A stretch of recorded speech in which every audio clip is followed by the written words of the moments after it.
Hello guys, welcome back to our new video. And this video I will show you how to add chat lock on the chats in your WhatsApp. Open your WhatsApp, choose the required chat to unlock, choose the required chat to lock,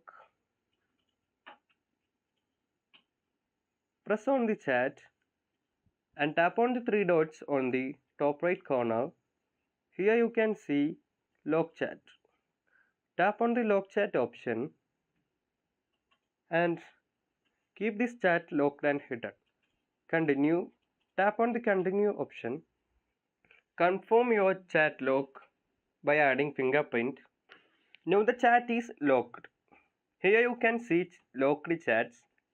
By tapping locked chats and tap on the fingerprint, here you can see the locked chat in it. By doing this, you can make your WhatsApp more secured and relevant. If you found this video useful, please do like and subscribe. Thanks for watching.